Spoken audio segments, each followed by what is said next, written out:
ઘણા બધા ડાયાબિટીસના પેશન્ટ્સ રેગ્યુલર મેડિસિન લેતા હોય છે પણ તેમનું સુગર કંટ્રોલમાં નથી રહેતું. તો ડાયાબિટીસમાં સુગર કંટ્રોલ કરવા માટે શું કરવું જોઈએ? ડાયાબિટીસમાં સુગરને કંટ્રોલ કરવા માટે લાઇફસ્ટાઇલ ચેન્જીસ કરવા જોઈએ અને એમાં પણ સૌથી ઇમ્પોર્ટન્ટ છે ડાયટ.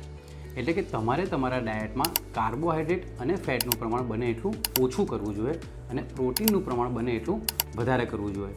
કોઈ એક જ સમયે ભરપૂર ખોરાક ના લેવો જોઈએ. દર 4 થી 5 કલાકે થોડું થોડું કરીને જમવું જોઈએ. સાંજનું જમવાનું બને એટલું જલ્દી જમી લેવું જોઈએ. સાંજના જમવા અને રાતે ઊંઘવા વચ્ચે 3 થી 4 કલાકનો ગેપ રાખવો જોઈએ. ડેલી 6 થી 8 કલાકની સારી ઊંઘ લેવી જોઈએ અને બને એટલી ચિંતા ઓછી કરવી જોઈએ. આની સાથે સાથે વોકિંગ, રનિંગ, યોગા અથવા તો કોઈ પણ રેગ્યુલર એક્સરસાઇઝ કરવી જોઈએ. જો આ બધા લાઇફસ્ટાઇલ ચેન્જીસ કરવા છતાં પણ જો તમારું સુગર કંટ્રોલમાં ના રહેતું હોય તો તમારા ડૉક્ટરની સલાહ પ્રમાણે રેગ્યુલર મેડિસિન્સ ચાલુ કરવી જોઈએ અને આ મેડિસિનના ડોઝમાં અથવા તો પછી ટાઈમિંગમાં જાતે કોઈ ચેન્જીસ કરવા જોઈએ નહીં. Thank you.